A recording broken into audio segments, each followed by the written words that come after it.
Hello बच्चों, स्वागत है आपका एक बार फिर से मेरे इस यूट्यूब चैनल में। तो आज हम लोग पढ़ने वाले हैं आवर्त सारणी के बारे में, जो हम लोग पिछली वीडियो में पढ़ के आए थे उससे आगे के टॉपिक्स को। देखिए, हम आपको पहले बता चुके हैं कि हम यहाँ पर आपको आवर्त सारणी के बारे में बहुत कुछ सिखाने वाले हैं। उसके बारे में छोटी छोटी जानकारियां, अगर आप सारी वीडियो को प्लेलिस्ट के हिसाब से पूरी की पूरी जितनी भी वीडियो इस पे या इस प्लेलिस्ट की बनेंगी उसको आप बाकायदा सीरियल क्रम से देखते जाते हैं तो निश्चित तौर पर मानिए आप पूरी आवर्त सारणी को बनाना, भरना और उसके अगल बगल लिखी हुई बहुत सारी चीजों के नंबर्स जो होते हैं और कई सारी चीजें जो लिखी होती हैं, S block, P block, D block, F block कहाँ होते हैं, जिनके ऊपर फॉर्मूले लिखे होते हैं, हर एक चीज को आप अच्छे से जान जाएंगे। तो यदि आप चाहते हैं कि हाँ हमें बिल्कुल अच्छे से चढ़ जाए, बिल्कुल आपको एकदम सीरियल से ही प्लेलिस्ट के हिसाब से ही एक एक करके lecture by lecture video complete करते जाना है। और अगर पूरे बेसिक को अच्छे से सीखना चाहते हैं तो बेसिक के ही वीडियो पढ़ते जा रहे हैं लगातार, जिसमें से जो हमारा पहला टॉपिक है वो 1 से लेकर 1 से 18 तक तत्वों को याद करना है, जिसमें से आपको केवल पहले 50 याद करने हैं। 50 याद करने के बाद में फिर आपको इस प्लेलिस्ट में आकर पहले इसको पूरा कंप्लीट करना है, आवर्त सारणी को पूरा सीखना है और उसके बाद आपको करना क्या है, उसके बाद आप वहां पर जाके फिर 50 के आगे लर्न कर सकते हैं। और धीमे धीमे करके हम इसकी कई सारी प्लेलिस्ट बना के कई सारे टॉपिक्स आपको इंपॉर्टेंट 9 से लेकर आपके इंटर तक के लिए जितने भी इंपॉर्टेंट टॉपिक बनते हैं, बेसिक बातें जो है जो आपको याद रहनी चाहिए, उनके लिए हम आपके लिए यहाँ पर अलग सी वीडियो बना रहे हैं। ध्यान रखिए, ये हर एक मीडियम, हिंदी मीडियम का बच्चा हो या इंग्लिश मीडियम का बच्चा हो, यूपी बोर्ड हो, सीबीएसई बोर्ड हो या एसएससी बोर्ड हो, सभी के लिए है। तो चलिए शुरू करते हैं। हम लोग पिछली बार जो हम लोगों ने पढ़ा था, जरा हम लोग उसके बारे में थोड़ा सा जान लेते हैं कि पिछली बार हम लोग क्या क्या जान के आए थे। देखिए, पिछली बार हम लोगों ने आवर्त सारणी को स्टार्ट करते ही थोड़ी सी चीजों को जाना था। क्या क्या बातें जानी हम लोगों ने ये जाना था कि हम पहचानेंगे कैसे आवर्त सारणी को, या आवर्त सारणी बनाते हैं, पीरियोडिक टेबल को हम लोग ड्रॉ करते हैं तो उसमें किस चीज को क्या बोलते हैं। तो हमें पता है कि हमें पीरियोडिक टेबल में, यदि आपने देखा होगा तो बहुत सारे खाने के स्टार्स देखने को मिलते हैं, बहुत सारे ऐसे देखने को मिलते हैं। तो हमने बताया जब उसको आप ऐसे देखेंगे, वर्टिकल यानी कि ऊर्ध्वाधर इस तरह से आप देख रहे होंगे, तो उनको हम कहते हैं ग्रुप, वर्ग या समूह। ठीक है। और यदि आप उसको ऐसे ऐसे देख रहे होते हैं तो उसको हम लोग बोलते थे पीरियड, जिनकी टोटल नंबर ऑफ कितना होता था, टोटल नंबर होता था 7। ठीक है, जिसको हम लोग क्या बोलते थे, पीरियड यानी आवर्त। इस तरह वालों को आवर्त यानी पीरियड और इस तरह वालों को ग्रुप यानी कि वर्ग या समूह कहते थे।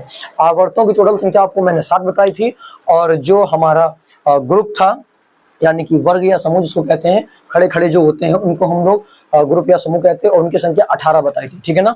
तो इस तरह से लेटे हुए जो कॉलम थे वो आवर्त 7 होंगे, इस तरह से खड़े खड़े कितने थे, 18। अब उन 18 को या पूरी आवर्त सारणी को हम कह सकते हैं, हमने 4 ब्लॉकों में बांट के रखी हुई थी, SPDF, जिनको हम स्मॉल लेटर में लिखते थे, SPDF इनको हम लिखते थे स्मॉल लेटर में। ठीक है ना। तो हमने जो आवर्त सारणी के आपको ग्रुप बताए हैं, तो जो ब्लॉक्स हमने बनाए हैं वो ग्रुप वाइज ही बनाए थे। S block, P block, D block, F block जो है वो ग्रुप वाइज है। तो उसमें से एस, पी और डी को मिलाकर आवर्त सारणी बनती थी, और एफ जो है वो आवर्त सारणी के बाहर था। ठीक है ना। तो हमने क्या बताया था कि वहां हमने बताया था कि जो एस हमारा ब्लॉक था उसको हमने 2 ग्रुप दिए थे, पी वाले को हमने 6 ग्रुप दिए थे, डी वाले को हमने 10 ग्रुप दिए थे। टोटल कितने हो गए, 18। एफ को हमने 14 दिए थे जो आवर्त सारणी से बाहर रखे हुए थे, तो इसको हम लोग आवर्त सारणी में गिनते हैं। हमारी पूरी पीरियोडिक टेबल का निर्माण इससे हो जाएगा, 18 ग्रुप से, जिसमें से एस जो होता था वो हमारा इस तरफ लेफ्ट में एस है, तो राइट साइड पे पी होते थे, मतलब 2 एस के इधर होंगे। ऐसे ग्रुप का मतलब समझ लेना, इस तरह से खड़े खड़े कॉलम, तो 2 इस तरफ होंगे एस के, 6 होंगे पी के इस तरफ, और डी के जो होंगे वो 10 होंगे, है ना। इस तरह से खड़े खड़े 10 डी के होंगे, कहाँ पर, एस और पी से थोड़ा सा नीचे, और एफ जो होते हैं वो इसके भी नीचे होते थे। तो ये अरेंजमेंट होती है ब्लॉकों की, SPDF आवर्त सारणी में, पीरियोडिक टेबल में। बहुत जल्दी हम बनाना भी सिखाएंगे आपको इसको अच्छे से, और भरना सिखाएंगे ट्रिक की मदद से, और ट्रिक से बनाना भी सिखाएंगे। मानिए यकीन बहुत अच्छे से आपको क्लियर होगा। बट उससे पहले आपको ये थोड़ी सी बातों को जानना पड़ेगा, ठीक है ना, ताकि हमें आगे प्रॉब्लम ना करे। तो कुछ बातों को लर्न कर सकते हैं, बिल्कुल कर सकते हैं आप, मुझे विश्वास है। और इन सारी बातों को जो मैं आपको याद करवा रहा हूँ, सबका सब मैं आपको पीरियोडिक टेबल बनाने के बाद जब आप भरना सीख जाएंगे तो वहां भी इन सब बातों को फिर से रिवीजन करवाएंगे, और वहां इन सबको दिखाएंगे भी आवर्त सारणी में। ठीक है ना। आपके लिए मेहनत कर रहा हूँ, यहाँ मैं पूरी बना के दिखाऊंगा आपको, और पूरी भर के दिखाऊंगा साथ में। ठीक है ना। सारी ट्रिकें बताएंगे, और वहां पर फिर हम लोग जब बना लेंगे तो इन्हीं सब बातों को दोबारा से हम लोग रिपीट करेंगे और सीखेंगे हमने जो हम याद करके आए तो वो पीरियोडिक टेबल में किस जगह पर है। ठीक है। तो ध्यान रखिएगा, SPD ये हमारे जो 18 ग्रुप्स होते हैं इस तरह से खड़े हुए, वो हम एस, पी और डी में बांट देते हैं। एस में 2 खड़े खड़े होंगे, पी में 6 होंगे और डी में 10 होंगे। एसओपी साइड में और डी बीच में रहता है, एसओपी के थोड़ा सा नीचे, और एफ उससे भी नीचे, ठीक है ना। ये चीजें हमने आपको बताई थी, यदि आपको ध्यान हो। फिर हमने इनके नाम बताए थे कि एस के जो होते हैं, अगर नॉर्मल गिनती में आप लिखेंगे तो क्या करते हैं हम लोग, नॉर्मल गिनती में हमने क्या बताया था कि देखिए एस पहले, पी बाद में, डी उसके नीचे, एफ उसके नीचे। तो नॉर्मल गिनती में अगर आप बोलेंगे तो एस के 2 है ना, तो 2 है तो पहला दूसरा एस पर रहेगा, फिर बाद में डी आ रहा है, तो तीसरा चौथा पांचवा छठवां 10 देने थे हमको, तो 3 से लेकर 12 नंबर तक के हमारे कहाँ रहते थे, डी में, और फिर 13 से लेकर 18 तक के पी में। इस तरह से हमने कहा था कि इनको गिनतियां देंगे तो 18 वर्ग हमारे निकल आएंगे, और आवर्त जो होंगे हमारे वो इस तरह से हम निकालते जाएंगे, पहला दूसरा तीसरा चौथा पांचवा छठवां सातवां सब बताएंगे आपको, ठीक है ना। और जो एफ है वो तो एकदम बाहर ही रखा हुआ हमने, उसका कोई वही नहीं है। और तरीका भी हमने बताया था कि आपको कैसे याद रखना है कि स्पेशल पर्सन साइड साइड में, और जो डर्टी होते हैं वो बीच में, और फालतू वाले नीचे रहेंगे, ठीक है। हमने आपको कहानी बताई थी। यदि आपको नहीं पता है, नहीं आती है, आप अभी जानना चाहते हैं, हम डायरेक्ट इस प्ले लिस्ट में आ गए या इस वीडियो में डायरेक्ट आ गए हैं, तो आप इसके पहले वाली वीडियो देखिए, वहां पर हमने आपको इसको अच्छे समझाया हुआ, ठीक है। तो हमने अपना छोटा सा रिवीजन मार लिया है। अब चलिए हम लोग इसके बारे में पूरा डिटेल में चर्चा करते हैं। हमने एस और पी ब्लॉक के, एफ ब्लॉक के हमने नामों को भी जानना था कि एस ब्लॉक के दोनों वर्गों को क्या नाम देते हैं, रोमन में कैसे लिखते हैं, डी ब्लॉक के वर्गों को क्या नाम देते हैं, रोमन में कैसे लिखते हैं, और पी ब्लॉक वाले तत्वों को क्या नाम देते हैं और रोमन में कैसे लिखते हैं। मैंने आपको सब कुछ बता के रखा हुआ है, ठीक है। तो अब हम लोग केवल क्या करते हैं, इसमें डायरेक्ट आकर यहाँ पर अगला टॉपिक समझते हैं कि हमें क्या जानना है आवर्त सारणी में। अब आगे तो देखिए, आवर्त सारणी में यानी पीरियोडिक टेबल में जो नंबर ऑफ एलिमेंट्स होते हैं, टोटल नंबर ऑफ एलिमेंट्स इस समय जो प्रेजेंट है, जो आप देखते हो, उसमें से भी अभी कुछ माने गए हैं गुणों के आधार पर, ठीक है। ये कह सकते हैं कि आप खोजा अभी उनको भी नहीं किया गया, बट उनके नाम दे दिए गए हैं। तो उस बेस पर तो हमारे पास 118 है नई पीरियोडिक टेबल में जो इस समय चल रहे हैं हमारे पास में, ठीक है। तो जब आप उसको देखते हैं तो आपको 118 यानी कि 118 एलिमेंट्स टोटल मिलते हैं, ओके, पूरी पीरियोडिक टेबल में। तो कोई आपसे स्वयं पूछे कि बताइए इस समय पीरियोडिक टेबल में कितने एलिमेंट्स है, तो आप कहेंगे 118 यानी कि 118 एलिमेंट आपके पास पूरे इस समय पीरियोडिक टेबल में है। टोटल नंबर ऑफ गैसेस कितनी है उसमें, टोटल नंबर ऑफ गैसेस यानी कि पूरी गैसों की संख्या जो वो 11 है। पूरी पीरियोडिक टेबल में गैसेस कितनी है, 11 है। कौन कौन सी, 7 इनर्ट गैसेस हैं, 4 नॉर्मल गैसेस हैं। इनर्ट कौन सी होती हैं अभी आपको बताते हैं आगे, ठीक है। इनर्ट का मतलब होता है अक्रिय, अक्रिय मतलब जो क्रिया ना करे। इसके बारे में भी मैंने आपको पिछली वीडियो में बताया हुआ, जो पढ़ के आए अच्छे से वो जानते होंगे, ठीक है। तो 7 इनर्ट गैसेस होती है, 4 नॉर्मल होती है। नॉर्मल कौन सी है, हाइड्रोजन, ऑक्सीजन, नाइट्रोजन, क्लोरीन, ये आपने सुनी होंगी। तो ये हमारी 4 नॉर्मल गैसेस हैं। और फिर इनर्ट गैसेस की हमने बात कर रहे हैं, तो इनर्ट गैसेस कितनी होती है, 7। यहाँ आपको देखो लिखा हमने, इनर्ट गैसेस 7 होती है। कौन कौन सी, helium, neon, argon, krypton, xenon, radon, oganesson. तो आपने ये पढ़ी होंगी, ठीक है ना, या तो सुनना तो होगा कभी ना कभी, आवर्त सारणी पीरियोडिक टेबल में आपने देखा होगा। तो ये होती हैं 7 हमारी इनर्ट गैसेस, ठीक है। फिर टोटल नंबर ऑफ, अगर मेटल्स की बात करते हैं तो पूछ ले बताइए पीरियोडिक टेबल में कितने मेटल हैं, तो धातुओं की संख्या अगर पूछ रहा है तो आप कहेंगे 92, टोटल 92 मेटल्स हैं इसमें, ठीक है। और टोटल नंबर ऑफ मेटलॉइड्स यानी कि उपधातुएं कितनी है, उपधातु वे होती है जिनके गुण धातु और धातु दोनों से मैच करते हैं, उनको बोलते हैं उपधातु यानी मेटल्स, ठीक है ना। क्या कहते हैं, मेटलॉइड्स, मेटलॉइड्स बोलते हैं, ठीक है ना। मेटलॉइड्स मतलब जिनकी प्रॉपर्टीज जो है वो हमारी नॉन मेटल और मेटल दोनों से मैच करती है, उनको हम कहते हैं मेटलॉइड्स, ओके, उपधातु। अब आगे बढ़ते हैं, ये कितने हैं हमारे पास, 8 है। 8 क्या, वो ये समझिए कि कुछ में कोई 7 बताता है, कोई 5 बताता है, कोई 6 बताता है, हम 8 बता रहे हैं। यहाँ 8 का मतलब क्या है, तो 8 का खास मतलब ये एग्जैक्ट पूरा जो है 8 में, पूरे 8 में इतना ज्यादा हैवी गुण नहीं है, किसी किसी का हल्का हल्का सा मेटलॉइड्स का गुण है, तो हमने उसको भी यहाँ पर रख दिया है, ठीक है ना। जिसके पास थोड़ा बहुत भी मेटलॉइड्स का गुण है तो हमने उसको भी रख दिया है, ठीक। वैसे मेन जो होती है वो आर्सेनिक, जर्मेनियम, ये 2 होती है मेन, जिनमें सबसे ज्यादा मेटलॉइड्स के गुण होते हैं, यानी प्रॉपर्टीज होती हैं। फिर total number of non metals की बात करें तो ये हमारे पास होते हैं 18। टोटल कितने होते हैं, 18 होते हैं नॉन मेटल्स यानी कि अधातुएं, जिसमें से हमारी 11 गैसेस भी शामिल है और 7 हमारे पास ऐसे ही नॉर्मल है। कौन कौन से, carbon, phosphorus, sulphur, selenium, fluorine, bromine, iodine, ये हमारे पास 7 क्या है, 7 हमारे पास और नॉन मेटल्स हैं, और बाकी 11 क्या है हमारे पास, 11 गैसेस हैं। तो 11 + 7 कितने हो गए, 18। बात क्लियर है, उम्मीद करेंगे ये बातें आपको समझ में आ गई होंगी। कोई पूछे तो आपके बेसिक नॉलेज के लिए है, देना चाहें आप आंसर दीजिए, नहीं देना चाहें मत दीजिए, आपकी इच्छा, लेकिन याद कर लेते हैं आप। तो बेसिक चीजें हैं ये पीरियोडिक टेबल की, जो आपको याद होनी चाहिए, ठीक है। तो अब हम लोग बात करते हैं पीरियड्स की। पीरियड मतलब जब हम पीरियोडिक टेबल को देखते हैं तो हमें ऐसे ऐसे खड़े खड़े मिलेंगे बहुत सारे, इस तरह से, तो इनको हम लोग क्या कहते हैं, इनको अगर हम लोग गिनना शुरू करें तो हम कहेंगे ये पहला, ये दूसरा, ये तीसरा, चौथा, पांचवा, छठवां, सातवां, आठवां, नौवां, 10वां, 11वां, ऐसा हम लोग गिनेंगे इनको। ठीक है, 12, 13 इस तरह से नंबर देंगे, 14, 15। ठीक है, ये वाले खाने हो गए हमारे। अब फिर कुछ खाने हमारे देखिए ऐसे होंगे इस तरह से पीरियोडिक टेबल में। आप सोचेंगे जेल बना दी, जेल नहीं है ये। ठीक है, देखिए यहाँ पर ये क्या है हमारी, एक आपको हिंट दे रहे हैं बस जस्ट। ठीक है ना, कि पीरियोडिक टेबल में कुछ आपको इस तरह से देखने को मिलेगा। ऐसी पीरियोडिक टेबल नहीं होती, हम आपको बनाना सिखाएंगे, बहुत अच्छी लगती है, प्यारी लगती है देखने में, उसको हम सिखाएंगे। ठीक है, तो ये जैसे मान लीजिए अब इसको हम देख रहे हैं पूरे को, तो ये क्या है, ये पहला आवर्त है। इसकी बात कर रहे हैं तो ये दूसरा आवर्त है, दूसरा पीरियड है, ये वाला तीसरा पीरियड है। ठीक है, अब हम लोग जब पीरियड्स की बात कर रहे हैं तो देखिए, अच्छा हल्का सा आपको हम हिंट दे रहे हैं। देखिए किस तरह से दिखती है पीरियोडिक टेबल, इस तरह से होती है हमारी, हल्की से हम बना के आपको दिखा दे रहे हैं यहाँ पर।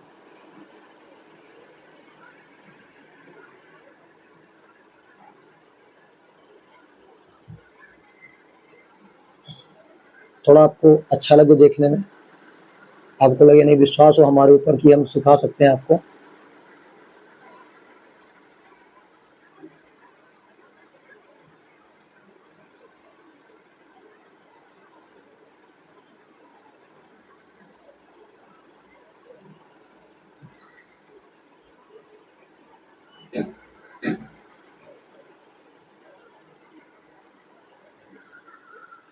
ये कितने होते हैं, 10।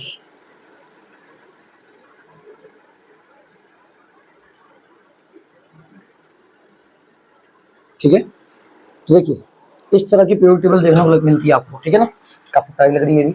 इसके नीचे ब्लॉक बने होते हैं, तो हमने यहाँ पर देखिए, अब यहाँ पर आप ध्यान से देखें तो ये आपको दो अलग से दिख रहे हैं, इन्हीं को हम लोग बोलते हैं एस ब्लॉक, मतलब ब्लॉक एस ब्लॉक। और ये जो आपको दिख रहे हैं 1 2 3 4 5 6 ये होते हैं हमारे पी ब्लॉक। और ये जो आपको दिख रहा है 10 ये होते हैं डी ब्लॉक। ठीक है ना, ये डी ब्लॉक है। तो हमने क्या बोला कि जब आप ऐसे गिनेंगे तो देखिए, आप ऐसे गिनेंगे तो ऐसे लिखेंगे 1 2 3 4 5 6 7 8 9 10 11 12 13 14 15 16 17 और 18। तो देखिए इस तरह से आप गिन रहे हैं, ये 18 क्या है, वर्ग, ग्रुप्स, इनको बोलते हैं ग्रुप। और ये जब आप इसे ऐसे देखेंगे, देखिए ये देखिए आप इसको, ये पहला, दूसरा, तीसरा, चौथा, पांचवा, छठवां। ठीक है, एक और होता है यहाँ पर इस तरह से 7 बने होते हैं टोटल, यह 7वां। ठीक है, इस तरह से टोटल होता है ये पीरियोडिक टेबल, पूरी आपकी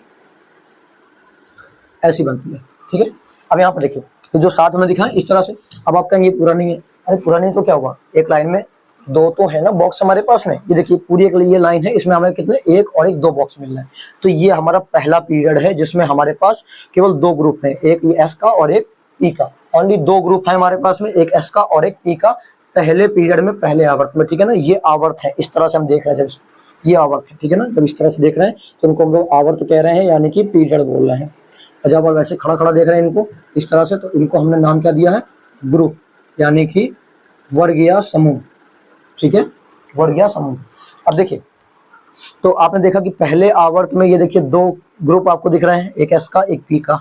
दूसरे में देखेंगे आप तो देखिए 2 ये रहे एस वाले और 6 रहे पी के, यानी टोटल हो गए 6 और 2 8। ठीक है, तीसरे की बात करें तो देखिए 2 ये रहे और 6 रहे, है ना, यानी इसमें भी कितने हैं, 8 है। तो दूसरे और तीसरे में भी कितने हैं, 8 और 8, 8 8 है, जिसमें से 2 2 एस के हैं और 6 6 पी के हैं। चौथे आवर्त की बात कर रहे हैं तो उसमें आप गिन लीजिए 2 एस के, 6 पी के और 10 डी के भी शामिल हो गए। तो डी वाले चौथे से स्टार्ट होते हैं, टोटल 18 आ गए। पांचवें वाले में भी 18 होते हैं हमारे पास। अब आपको कहेंगे छठवें सातवें में भी 18 है, बिल्कुल नहीं, आपको यहाँ 18 दिख रहे हैं। एफ ब्लॉक हमने आपको बताया है कि डी से ही निकाले जाते हैं, इसलिए उनको अंतः संक्रमण तत्व कहते हैं। डी को संक्रमण और एफ को अंतः संक्रमण, क्योंकि संक्रमण के अंदर से निकाले गए हैं। ठीक है, तो इस जगह से जहां से डी स्टार्ट है, यहाँ से एफ के 14 अलग कर दिए, मतलब वो जो 14 अलग किए गए वो भी इसी में है, इसी में भरे होते हैं। बट यहाँ पर अगर भर देंगे तो बहुत लंबी खिंच जाएगी, या इसके ऊपर तो चढ़ा के ऐसा तो निकाल नहीं देंगे हम पीरियोडिक टेबल को, इस तरह से निकाल दें, आगे बढ़ा दें, ऐसा तो नहीं कर सकते। तो 14 एस जो एफ वाले होते हैं वो यहाँ पर और यहाँ पर होते हैं, अर्थात वो जो 14 14 है वो छठवें और सातवें आवर्त के ही है। तो 18 अगर ये है और 14 वो है, टोटल हो गए 32 और 32। छठवें और सातवें दोनों में कितने कितने होते हैं, 32 32 होते हैं। क्या ग्रुप पीरियड इस तरह से खड़े खड़े कितने होते हैं, 32 32। तो एस वाले में, या हम लोग कह रहे हैं पहले वाले की बात कर रहे हैं, तो पहले वाले में 2 होते हैं हमारे पास ग्रुप, पहला एस का दूसरा पी का। दूसरे और तीसरे वाले में हमारे पास 8 8 ग्रुप होते हैं, जिसमें से 2 2 एस के और 6 6 पी के होते हैं, ठीक है। और चौथे और पांचवें में हमारे पास 18-18 ग्रुप हैं, जिसमें से 2 एस के, 6-6 पी के और 10-10 डी के शामिल हैं, ठीक है। और छठवें और सातवें वाले में हमारे पास में 32-32 होती हैं टोटल, जिसमें से 2-2 एस के हैं, 6-6 पी के हैं और 10-10 डी के हैं और 14-14 एफ के हैं। इस तरह से हमारे पास ये मिलते हैं हमको, ठीक है। उम्मीद करेंगे आपको देख के समझ में आ रहा होगा पीरियड किसको कहते हैं। अभी तक आपको दिमाग में चढ़ गया होगा कि जब ऐसे आप देखेंगे इसको इस तरह से नंबरिंग कर रहे हैं तो इनको ग्रुप यानी वर्ग कहते हैं, और जब इस तरह से नंबरिंग कर रहे हैं तो इनको आवर्त कहते हैं, ओके, यानी कि पीरियड। उम्मीद करेंगे बात आपको अच्छे से दिमाग में चढ़ गई होगी। अब तो हम लोग जब आवर्त की बात कर रहे हैं, जो हमने आपको वहाँ समझाया वही यहाँ दिखाने वाले हैं। देखिए टोटल नंबर ऑफ पीरियड यानी कितने होते हैं हमारे पास में 7, आवर्त की संख्या 7, ये आपको दिख रही है 1 2 3 4 5 6 7 इस तरह से, ठीक है।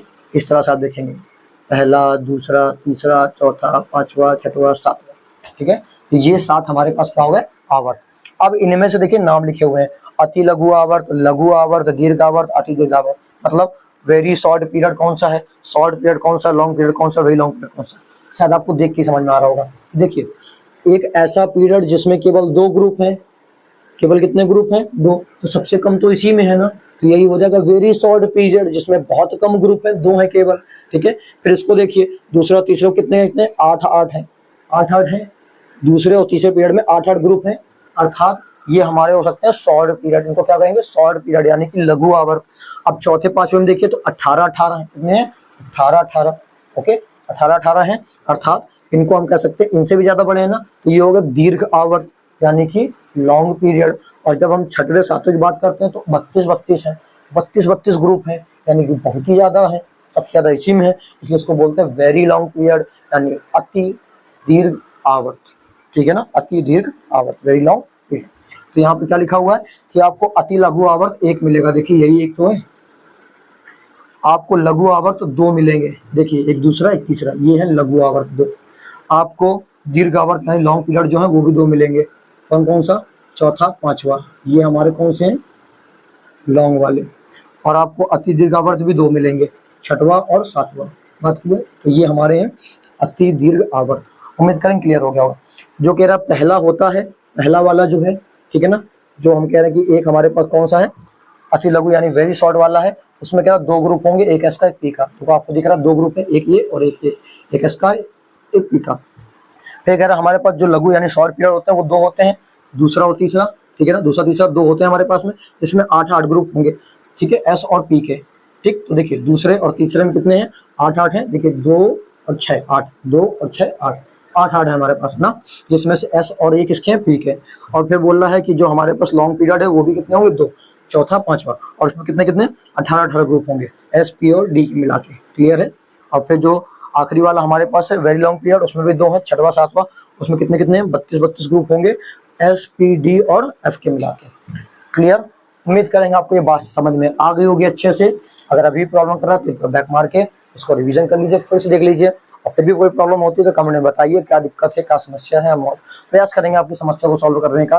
और यदि आपको अच्छे समझ में आ रहा है, बढ़िया से क्लियर हो रहा है, तो हमारा भी ऐसे सपोर्ट करिए और ज़्यादा से ज़्यादा वीडियो को शेयर करने का प्रयास कीजिए, बच्चे बेसिक सीख सकें, बेसिक बातें जान सकें, बहुत काम आएंगी। हम आपको चैप्टर में भी इसका इस्तेमाल करना सिखाएंगे। कुछ कारणों की वजह से कभी कभी वीडियो नहीं बन पाती हैं, कभी कभी बहुत दिनों तक नहीं आती है। अब हमारा प्रयास रहेगा कि हम लगातार आपके लिए वीडियो डालते रहें, बेसिक पहले आपको पूरा हम प्रोवाइड करा दें ताकि आपकी केमिस्ट्री मजबूत हो जाए, आपको सब्जेक्ट आए, आपको फॉर्मूले बनाने, फॉर्मूले याद होने, और इलेक्ट्रॉनिक कन्फिग्रेशन, बहुत सारी ऐसी चीज़ें हैं बेसिक की जो आपको आनी चाहिए। आपको छोटी छोटी चीज़ याद नहीं होती, टीचर बताता है आपको सिलेबस पढ़ाते समय, फिर आप उसको भूल जाते हैं क्योंकि आप उसको एज ए सिलेबस याद रखते हो, याद ही नहीं रखते हो आप उसको कि भविष्य में हमारे काम आएगा। जैसे आप जानते हो कि हमारे पास ABCD जो हमारा बेस था, गिनतियाँ हमारी बेस थी, पहाड़े हमारे बेस थे, ठीक है ना, गुणा भाग घटाना हमारा बेस था, छोटा बड़ा हमारा बेस था। हमने क्या करा, उसको सीखा लिखना, हिंदी लिखना सीखा हमारा बेस था, इंग्लिश लिखना सीखा हमारा बेस था। जब हमने सबको पढ़ के रखा, हमें सब आता है, तब हमें आगे जो हमें 9th क्लास को फर्स्ट स्टैंडर्ड में पढ़ाया जा रहा है, मैथ इंग्लिश हिंदी, हमें कितने अच्छे समझ में आ रही, क्लियर हो रही है, सब कुछ पढ़ पा रहे हैं। और केमिस्ट्री के बारे में आपने क्या किया, कुछ नहीं पढ़ा, केमिस्ट्री का बेस आप जानते ही नहीं, ठीक है। तो यही है पूरा बेसिक जो हम आपको प्रोवाइड कराते जा रहे हैं।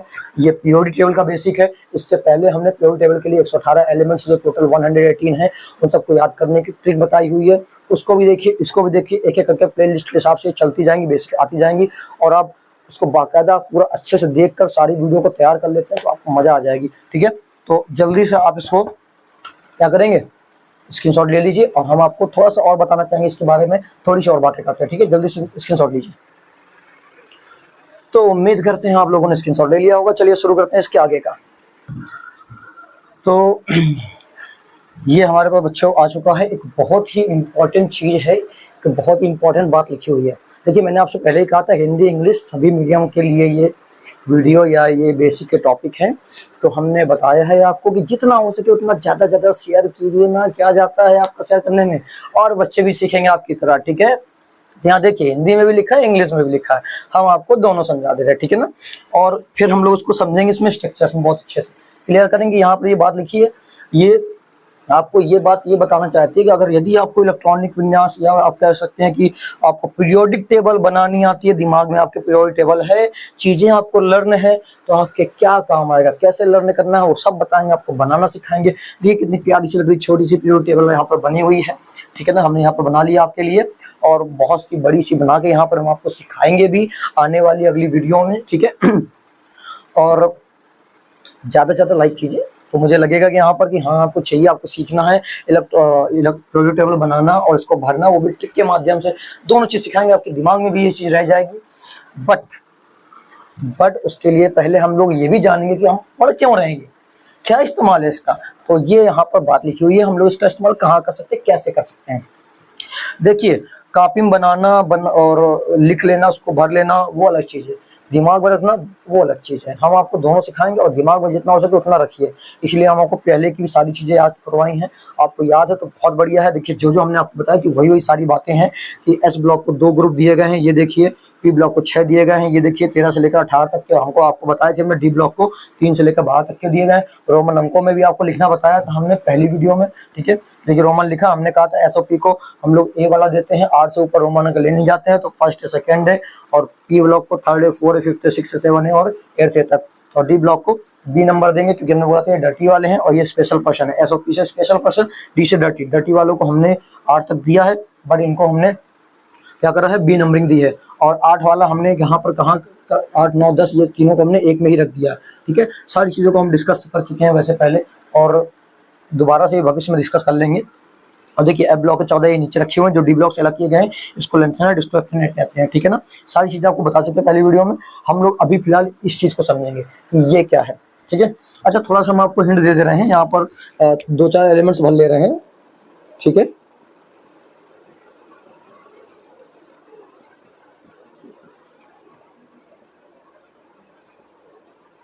देखो छोटा सा तो बन नहीं पा रहा है, बीई लिखा हुआ है, बाद में आपको अच्छे सिखाएंगे। हम यहाँ पर एसओपी ब्लॉक की बात करने वाले हैं, केवल इसी को भर रहे हैं इसलिए।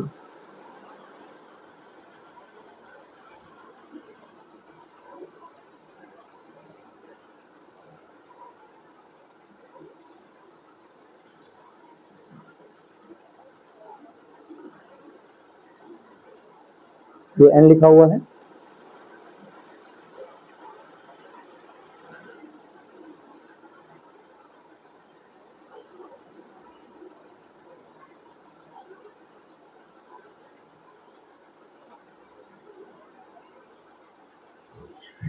ठीक है। तो देखिए यहाँ पर हम इसका कैसे इस्तेमाल करेंगे, अगर आपको दिख रहा है तो बढ़िया है, तो मैं तो थोड़ी सी जूम भी कर सकते हैं, वीडियो को जूम हो जाता है आपके में, ठीक है।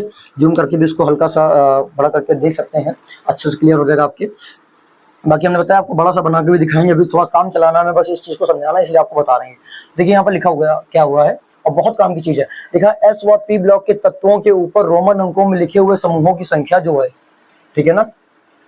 क्या कह रहा है एस और पी ब्लॉक, ये रहा एस और ये रहा पी, और कह रहा है इनके समूह, समूह मतलब ये ग्रुप, ठीक है। इन ग्रुप्स के ऊपर जो रोमन अंक लिखे हुए हैं, फर्स्ट है सेकंड है 3rd है 4 है 5th है 6 है 7 है 8th है, जो लिखे हुए हैं ये हमें क्या बताते हैं, संख्या को उन तत्वों के अंतिम कोष में उपस्थित इलेक्ट्रॉनों की संख्या भी कहते हैं। उन तत्वों के अंतिम कोष में उपस्थित इलेक्ट्रॉनों की संख्या, जैसे अगर हम लोग बात कर रहे हैं किसकी, जैसे मान लीजिए हमने बात करी, हमने कहा कि अगर हम बात करें हाइड्रोजन की, या लिथियम या सोडियम या पोटेशियम रुबिडियम सीजियम फ्रांसियम, किसी की भी बात कर रहे हैं यहाँ पर, ठीक है ना। तो इनमें से अगर हम पूरे में से किसी की बात करें तो इन सबके ऊपर कितना लिखा हुआ फर्स्ट है, तो कह रहा है ये फर्स्ट है, हमें ये शो कर रहा है कि इनके लास्ट वैलेंस शेल अंतिम कोष में। अब अंतिम कोष क्या है, देखिए आप जानते हैं कि कोई भी एटम यानी परमाणु जो होता है उस पर एक नाभिक होता है, क्या होता है नाभिक, न्यूक्लियस, और न्यूक्लियस के चारों बहुत सारी कक्षाएं यानी कि ऑर्बिट्स होते हैं, पढ़िए ना आपने, नहीं पढ़ा है तो आप यहाँ से ऐसे समझ लीजिए, ठीक है ना। जो न्यूक्लियस होता है उसमें प्रोटॉन न्यूट्रॉन होता है, और जो इसकी चारों कक्षाएं यानी ऑर्बिट्स होती हैं, इसमें क्या होते हैं, ऑर्बिट्स या इनको सेल कह सकते हैं आप, इन पे इलेक्ट्रॉन्स होते हैं, ठीक है। तो ये शायद आपने पढ़ा होगा, और नहीं पढ़ा है तो भैया अभी जान लीजिए यहाँ पर।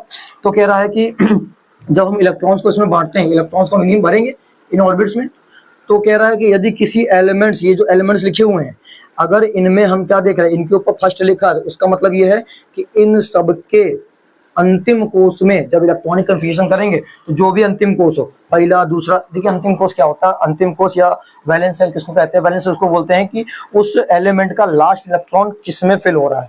अगर पहले वाले में लास्ट इलेक्ट्रॉन जा रहा है तो पहला वाला हो जाएगा उसके लिए वैलेंस शेल यानी अंतिम कोष, सेकंड वाले में जा रहा है तो सेकंड वाला अंतिम कोष या वैलेंस शेल हो जाएगा, थर्ड वाले में अगर आखिरी का इलेक्ट्रॉन जा रहा है तो वो थर्ड वाला हमारा वैलेंस शेल या फिर अंतिम कोष कह सकते हैं, चौथे में जा रहा तो चौथा हो जाएगा, पांचवें में जा रहा तो पांचवा हो जाएगा, ठीक है। तो वो तो इलेक्ट्रॉनिक कन्फिगरेशन से पता चलेगा कि आखिरी का इलेक्ट्रॉन किसमें प्रवेश कर रहा है, ठीक। और वो हम आपको ये भी सिखाएंगे कैसे प्रवेश कर रहा है, किसमें प्रवेश कर रहा है, सब कुछ बेसिक में जानेंगे, सब कुछ। बस यहाँ पर अभी ये समझ लीजिए कि यहाँ पर हमें निकालना है किसी भी एलिमेंट के लास्ट वैलेंस शेल, आखिरी के अंतिम कोष में कौन सा इलेक्ट्रॉन होगा, कितने इलेक्ट्रॉन होंगे, और उन इलेक्ट्रॉन की संख्या निकाल के हम करेंगे क्या।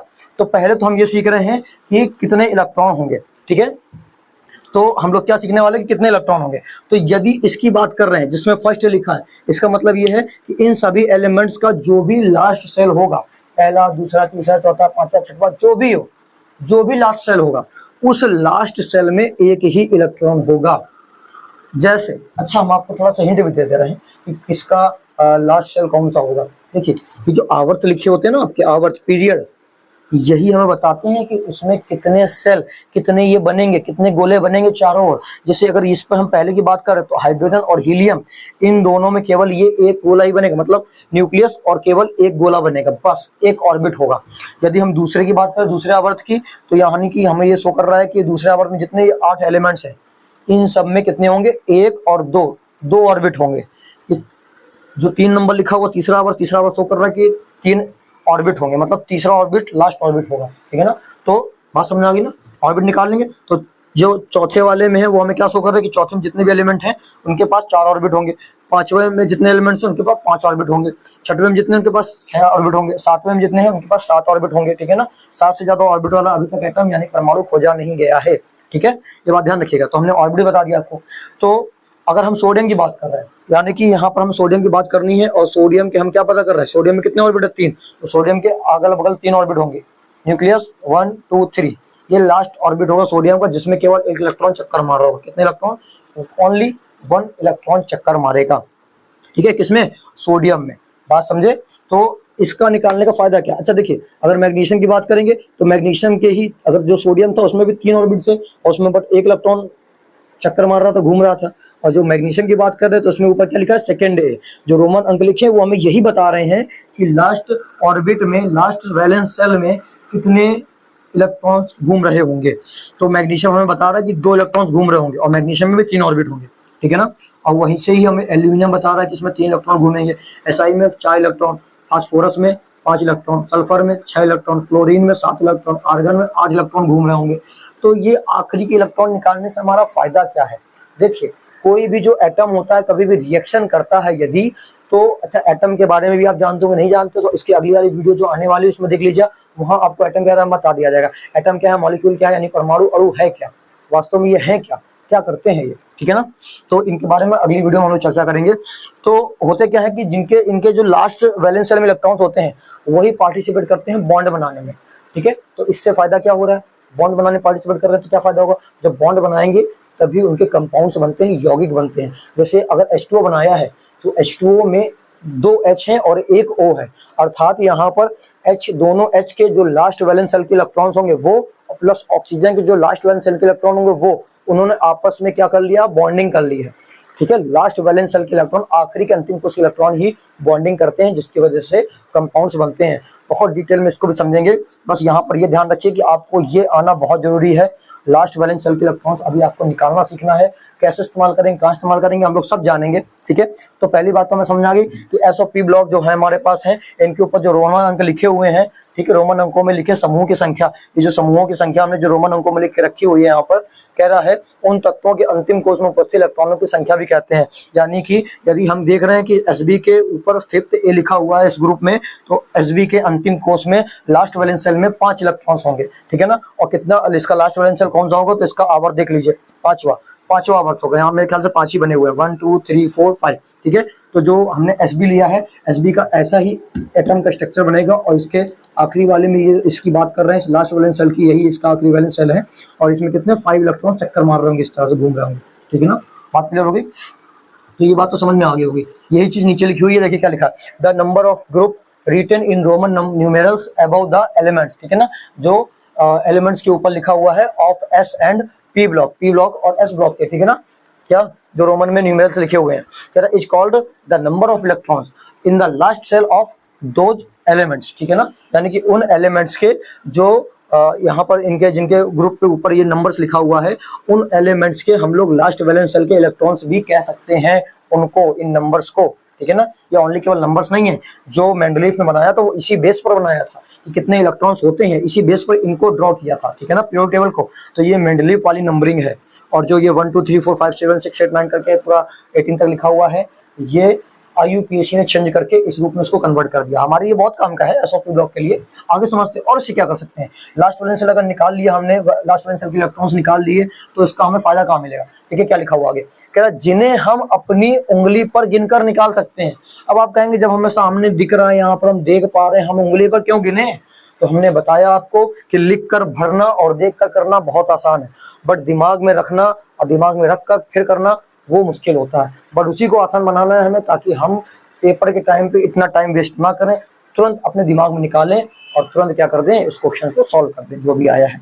तो उंगली पर गिनकर निकालने का मतलब है कि जब हम अपने दिमाग का इस्तेमाल करेंगे तो यही सब चीजों को जितने भी लिखे, किसी भी एलिमेंट का आपको दिया जाएगा, आप उंगली पर गिन के निकाल के बता सकते हो कि किसके वैलेंस शेल में कितने इलेक्ट्रॉन्स होंगे, किस पर कितने इलेक्ट्रॉन्स होंगे। ठीक है ना, आप आराम से उंगली पर गिन के बता सकते हो इस चीज को, और ये हम आपको बहुत जल्द सिखाएंगे जब आप पीरियोडिक टेबल को भरना सीख जाएंगे। ठीक है ना, इसके नेक्स्ट वीडियो में हम लोग चर्चा करेंगे मॉलिक्यूल्स के बारे में, एटम्स के बारे में, मेटल्स, नॉन मेटल्स, ये सब क्या होते हैं, मेटलॉइड्स क्या होते हैं, इनके बारे में चर्चा करेंगे। और उसके बाद हम लोग पीरियोडिक टेबल को बनाना भरना सीखेंगे, और जब ये सब सीख जाएंगे तब हम लोग इस चीज़ का इस्तेमाल भी भविष्य में करेंगे। इस बेसिक की क्लासों में यही सब चलने वाला है, पूरा आपको पूरा डिटेल में सिखाने वाले अच्छे से कि क्या क्या चीजें होने वाली है। ठीक है ना, अब सुनिए हम इनसे कर सकते हैं। चलिए मान लो हमने उंगली पर निकाल लिया, इन नंबर से निकाल लिया, अभी तुम्हें देख के समझ में आ रहा है, मान लिया हमने उंगली पर निकाल लिया, तब हमको क्या फायदा मिलेगा। तो कह रहा है इन अंतिम कोष के इलेक्ट्रॉन की सहायता से, मतलब ये जो इलेक्ट्रॉन हमने निकाले हैं, तो बता दिया किसी के अंतिम कोष में, जैसे हमने फ्लोरीन की बात कर लिया, हमने सोडियम की बात कर ली, सोडियम के वैलेंस शेल में 1 इलेक्ट्रॉन है, क्लोरीन के वैलेंस शेल में 7 इलेक्ट्रॉन है। ठीक है ना, तो इससे हम क्या कर सकते हैं, कह रहा है इनकी सहायता से हम तत्वों की संयोजकता निकाल सकते हैं। क्या निकाल सकते हैं, संयोजकता। संयोजकता क्या होती है, संयोग करने की क्षमता। ठीक है ना, संयोग करने की क्षमता, कितना हम जुड़ सकते हैं किसी से, कितना हम किसी, जैसे मान लीजिए अब आपके पास कितने हाथ है, 2 हाथ हैं। अब आपको कोई काम दिया जाए, बाल्टियां उठाने को बोली जाए, तो आप दोनों हाथ से उठा सकते हैं। उस समय आपकी संयोजकता कितनी है, 2 है, क्योंकि आपके दोनों हाथ खाली हैं, आप दोनों जगह से बाल्टी उठा सकते हैं, तो आपकी संयोजकता 2 है। अगर आपके पास 4 हाथ होते तो आपकी संयोजकता 4 होती, आप 4 बाल्टी उठा सकते हैं। यदि मान लीजिए आप एक हाथ में बुक लिए हुए हैं, फिर एक हाथ में आपको बाल्टी लेके जानी है, किसी ने बोला आपसे, तो उस समय आपकी संयोजकता केवल 1 है, क्योंकि आप बाल्टी में केवल अपना एक हाथ ही इस्तेमाल कर सकते हो, दूसरा हाथ आपका बुक पकड़े हुए है, बुक से भरा हुआ है। तो अगर बाल्टी के लिए बात करते हैं तो बाल्टी के लिए आपकी संयोजकता केवल 1 है। ठीक है ना, आप केवल अपने एक हाथ से ही बाल्टी के द्वारा संयोग करके उसको आप उसमें ऐड करके बाल्टी को उठा सकते हैं। बात क्लियर होगी। तो संयोजकता का मतलब हो गया कि कोई तत्व किसी दूसरे तत्व से कितने अच्छे से जुड़ सकता है, कितने उसके पास हाथ है, कितने अच्छे से वो जुड़ सकता है, कितनी तरह से जुड़ सकता है, कितने बॉन्ड बना जुड़ सकता है, वो है संयोजकता यहाँ पर। ठीक है ना, संयोग करने की क्षमता, जुड़ने की क्षमता ही संयोजकता कहलाती है। वैलेंसी यानी कि इसको बोलते हैं। आपने शायद पढ़ा उसके बारे में, जिन बच्चों ने पढ़ लिया बहुत अच्छी बात है, नहीं पढ़ा है वो सब यहाँ पर जो नए हैं जानते जाइए आप, धीमे धीमे करके हम आपको पूरा डिटेल में सिखाएंगे इसके बारे में। अब देखिए संयोजकता निकालिए, और क्या कर सकते हैं हम लोग, लेविस बिंदु प्रतीक, लेविस डॉट सिंबल बना सकते हैं इसकी मदद से। लेविस डॉट सिंबल क्या होते हैं समझिए। देखिए जैसे मान लीजिए अगर हम सोडियम और क्लोरीन की बात कर रहे हैं, तो सोडियम हमने लिख लिया और क्लोरीन लिख लिया। आपको पता है सोडियम की लास्ट वैलेंस शेल में 1 इलेक्ट्रॉन होता है, तो आप यहाँ पर 1 इलेक्ट्रॉन ऐसे शो कर दीजिए। ठीक है। क्लोरीन के अंतिम कोश में 7 इलेक्ट्रॉन होते हैं, तो 7 हम ऐसे शो करेंगे। देखिए किसी के में 4 से ज्यादा नहीं दिखाने हैं आपको, और जब आपके पास में 4 से ज्यादा हो तो डबल कर देने इसको, तो 3 4 5 6 7, देखिए 7 हमने शो कर दिए। तो किसी भी एलिमेंट्स के यदि चारों ओर हम लोग क्या करते हैं, उनके लास्ट वैलेंस शेल्स को यानी लास्ट वैलेंस शेल के इलेक्ट्रॉन्स को यानी अंतिम कोश के इलेक्ट्रॉनों को बिंदु के रूप में प्रदर्शित कर देते हैं, डिनोट कर देते हैं, तो इस स्ट्रक्चर को ही कहते हैं लेविस डॉट सिंबल। ओके, तो लेविस डॉट सिंबल बना सकते हैं। अच्छा, इसको बनाने का फायदा क्या है? बहुत फायदा है, बहुत काम का है। अच्छा, इसको बनाया हमने तो इससे हमें क्या संयोजकता निकाल सकते हैं? बिल्कुल, इससे भी आप संयोजकता निकाल सकते हैं। कैसे निकालेंगे जरा यहाँ समझिए। किसी भी एलिमेंट के पास में जितने सिंगल इलेक्ट्रॉन होंगे वही उसकी वैलेंसी संयोजकता होगी, ठीक है ना। यदि देखिए सोडियम के पास कितने दिख रहे हैं आपको? 1 सिंगल इलेक्ट्रॉन है, अर्थात इस समय सोडियम की वैलेंसी संयोजकता 1 है। क्लोरीन के पास में कितने सिंगल इलेक्ट्रॉन है? 1 है, तो इस समय क्लोरीन की वैलेंसी भी 1 है, संयोजकता 1 है, ठीक है ना। क्योंकि हम ये आपसे बिल्कुल नहीं कह रहे कि नहीं क्लोरीन केवल 1 ही होती है और नहीं होती है संयोजकता, ऐसा नहीं है। अभी फिलहाल हमारे लिए जो जरूरत की है हम केवल वो पढ़ रहे हैं। हमारे पास क्लोरीन की संयोजकता हमने 1 निकाल ली यहाँ पर, ठीक है। हमारे लिए अभी काम का यही है। हम जब चैप्टर्स में पढ़ाएंगे, चैप्टर में आपको बिल्कुल सिखाएंगे कि क्लोरीन की संयोजकता 1 ही नहीं होती, ये अपनी संयोजकता को बढ़ा सकता है, एक्सपेंड कर सकता है, ठीक है ना। अब आगे हम लोग बात करें, चलिए सोचिए कि आप इसी दे दिए। चलिए एक दूसरे एग्जांपल देख लेते हैं, ऑक्सीजन नाइट्रोजन। तो ऑक्सीजन के लास्ट वैलेंस शेल में इलेक्ट्रॉन्स होते हैं 6, 1 2 3 4 5 6। नाइट्रोजन के होते हैं 5, 1 2 3 4 5। अब देखिए इसमें ऑक्सीजन कितने सिंगल इलेक्ट्रॉन है? 2, अर्थात इस समय ऑक्सीजन की जो वैलेंसी है वो 2 है और नाइट्रोजन की वैलेंसी 3 है, क्योंकि 3 सिंगल इलेक्ट्रॉन्स है। बात क्लियर हो गया? बिल्कुल। अब चलिए यहाँ पर समझते हैं आगे क्या लिखा हुआ है। कह रहा अगर आपने लुईस बिंदु प्रतीक बनाना सीख लिया, बहुत बढ़िया, संयोजकता भी आप निकालेंगे इससे हम लोग स्ट्रक्चर बना सकते हैं बहुत सारे कंपाउंड्स के, बहुत मजा आएगी, इससे भी सीखेंगे हम लोग। अभी केवल आपको हम बस हिंट दे रहे हैं, बता रहे हैं क्या क्या आप कर सकते हैं। और कह रहा है इलेक्ट्रॉन बिंदु संरचना बनाना भी हम लोग सीख सकते हैं। इलेक्ट्रॉन बिंदु संरचना क्या होती है? जैसे मान लीजिए सोडियम और क्लोरीन की बनानी है, तो यहाँ पर सोडियम मेटल है, इलेक्ट्रॉन ग्रहण करता है, और क्लोरीन नॉन मेटल है तो इलेक्ट्रॉन एक्सेप्ट करता है। तो यदि हम इन दोनों को मिलाकर कोई कंपाउंड बनाए तो हमें पता है NaCl बनेगा। तो इस कंडीशन पे सोडियम ने अपना इलेक्ट्रॉन क्या करेगा? उसको ट्रांसफर कर देगा, ठीक है। सोडियम अपना इलेक्ट्रॉन ट्रांसफर कर देगा, तो यहाँ पर सोडियम 1 इलेक्ट्रॉन निकालते उसके ऊपर एक पॉजिटिव चार्ज आ जाता है, और क्लोरीन पर 1 इलेक्ट्रॉन जो एक्सेप्ट करेगा इलेक्ट्रॉन ग्रहण करने वाले के ऊपर नेगेटिव चार्ज आ जाता है, ठीक है। तो उसके ऊपर एक नेगेटिव चार्ज आ गया। अब पॉजिटिव नेगेटिव वजह से इसमें क्या होगा? एक अट्रैक्शन फोर्स लगेगा, जिसकी वजह से आपस में मिलकर क्या बन जाएंगे? NaCl। बात क्लियर है? तो देखिए ये जो बनाया हमने इसको बोलते हैं लेविस डॉट स्ट्रक्चर, ठीक है। ध्यान रखिए, मैं आपको ये सिखा नहीं रहा हूँ बिल्कुल भी इस समय, मैं केवल आपको ये बताना क्या प्रयास कर रहा हूँ कि आप लास्ट वैलेंस शेल के अगर आपको इलेक्ट्रॉन्स निकालने आते तो आप उसको कैसे कैसे इस्तेमाल कर सकते हैं। हम आपको बस ये बताने का प्रयास कर रहे हैं कि जो आपको हमने रोमन अंक याद करवाए हैं, फर्स्ट है, सेकंड है, थर्ड है, फोर्थ है, फिफ्थ है, इसका इस्तेमाल कहाँ है? आपको बिल्कुल याद नहीं करवा रहे हैं अभी हम ये चीज, बस इस्तेमाल बता रहे हैं, आपको केवल सिखा रहे हैं कि ये कहाँ कहाँ इस्तेमाल किए जा सकते हैं, कैसे इस्तेमाल किए जा सकते हैं, किस तरह से इस्तेमाल किए सकते हैं। बस मैं आपको इन सब की एक एक वीडियो प्रोवाइड कराऊंगा, बिल्कुल डिटेल में सिखाएंगे हम इसको निकालना। पहले इसको निकालना सीखेंगे डिटेल में, किस तरह से इसको निकाला जाए। बस मैंने आपको समझाया था यहाँ पर कि क्या होता है, और लेविस डॉट सिंबल कैसे बनाते हैं, वैलेंसीज कैसे निकालते हैं, लेविस डॉट स्ट्रक्चर्स कैसे बनाते हैं, ये वाले, ठीक है ना। बिल्कुल हर एक चीज की आपको डिटेल में वीडियो मिलेगी, अभी हम सब कुछ सिखाएंगे। बस यहाँ पर मैं इस बात को आपको क्लियर करवाना चाहता था कि ये यहाँ पर बात क्या लिखी हुई है, और जो रोमन में यहाँ पर हमें लिखा हुआ है क्यों लिखा है, क्यों आपको याद करवाया है, क्या इसका कोई यूज है कि नहीं है। तो मैंने आपको बता दिया कितना यूज है, और आपके बहुत काम आएगा भविष्य में, ठीक है ना। इसलिए आपको बस अभी यहाँ पर ही जानना है कि ये समझ गए होंगे आप कि कितना काम की चीज है। अगली वीडियोस में हम लोग और अच्छे जानेंगे और इनको धीमे धीमे करके लर्न भी करेंगे। जैसा इसमें लिखा था कि उंगली पर हम गिन सकते हैं, तो बिल्कुल आपको सिखाएंगे उंगली पर कैसे गिरी है, और एक एक करके हम लोग ये सारे टॉपिक जितने भी हैं, इसको बनाना हो गया, भरना हो गया, ये लास्ट वैलेंस शेल के इलेक्ट्रॉन्स निकालना हो गया, वैलेंसीज निकालनी हो गई, लेविस डॉट सिंबल बनाना हो गया, लेविस डॉट स्ट्रक्चर बनाना हो गया, मॉलिक्यूल्स बनाने हो गए, फॉर्मूला मेकिंग, बहुत सारी चीजें आपको मिलने वाली बेसिक में, सब कुछ डिटेल में सिखाएंगे, ठीक है। तो अगर आपको इसमें से कुछ नोट करना है तो इसका भी स्क्रीनशॉट ले सकते हैं आप, जल्दी से स्क्रीनशॉट ले लीजिए। उम्मीद करेंगे आप लोगों ने स्क्रीनशॉट ले लिया होगा और आपको ये सेकंड लेक्चर पसंद आया होगा। अगर आप अच्छा लगा हो तो वीडियो को बिल्कुल लाइक कीजिए, और हमें सपोर्ट करने के लिए चैनल को सब्सक्राइब जरूर कीजिए, और ज़्यादा से ज़्यादा शेयर कीजिए, क्योंकि जितना आप सपोर्ट करेंगे हम आपके लिए ही मेहनत कर रहे हैं। केमिस्ट्री को बिल्कुल ईजी बनाने का प्रयास कर रहे हैं, बहुत सारे टीचर्स आपको बेसिक प्रोवाइड कराते होंगे, अपने स्तर से हर कोई टीचर बेस्ट देने का प्रयास कर रहा है, और मैं भी अपने स्तर से बहुत ही ज़्यादा डीपली इसमें जाकर अंदर से चीज़ों को उठाकर 4 साल मुझे मेहनत लगी इसको बनाने में बेसिक को, ठीक है। तो पूरी आपको 4 साल की मेहनत मैं आपको पूरा देने को तैयार हूँ, बस आपका सपोर्ट चाहिए बढ़िया से, ठीक है। मैं हर एक चीज को सिखाऊंगा, हिंदी और इंग्लिश दोनों में लिखकर आपके लिए मेहनत कर रहा हूँ, ठीक है ना। अच्छा, एक बार हम इसको भी पढ़ लेते हैं जरा, इसको हम लोग पढ़ना भूल गए थे। तो यहाँ पर क्या था, कह रहा है कि यहाँ पर देखिए, यहाँ से लिखा हुआ which we can take out by counting on our fingers, ठीक है ना, जिसको हम लोग अपने फिंगर्स को काउंट करके निकाल सकते हैं, इसको लास्ट वैलेंस सेल्स को, के इलेक्ट्रॉन्स को, विद द हेल्प, यानी कि इसकी सहायता से हम कर क्या सकते हैं, with the help of these last shell electrons we can learn deduce the valencies, valencies को निकालना सीख सकते हैं, ऑफ एलिमेंट्स, एलिमेंट्स की, ठीक है। Draw Lewis dot symbol, Lewis dot symbol हम लोग ड्रॉ करना सीख सकते हैं, and electron dot structure, electron dot structure बना सकते हैं। जो फर्स्ट ईयर के बच्चे हैं जो पढ़ रहे हैं, या फर्स्ट ईयर को क्या है, इंटर में फर्स्ट ईयर में जिन्होंने पढ़ा है, उनके बारे में जानते होंगे और ये समझ होंगे कि कितने काम की चीजें मैं बता रहा हूँ आप लोगों को, ठीक है। तो अपने भाई बंधु जो भी हैं आपके पास में, मैंने बोला है कि भैया ये चीज 9, 10, 11, 12 से लेकर HSC, CBSE and UP board सभी के लिए अवेलेबल है, जिसको भी सीखना आप सबको शेयर कर सकते हैं। ये नहीं कि आप ही केवल सीखो, आप अपने भाई बंधुओं को भी, छोटे छोटे जो हैं या आपसे जो बड़ा है, अगर आप वीडियो देख रहे हैं, आप हाई स्कूल में हैं, तो अगर आपका भाई फर्स्ट ईयर या इंटर में, तो आप उसको दिखा सकते हैं, 9th में उसको दिखा सकते हैं, आपकी बहन है फर्स्ट इंटर में या 9th हाई स्कूल में, जो भी, आप उसको दिखाइए और इस वीडियो को शेयर कीजिए, उनके बहुत काम का आएगा। तो ऐसी जबरदस्त वीडियो के लिए बन रही है हमारे साथ में, आप लोगों से मिलते हैं नेक्स्ट वीडियो में।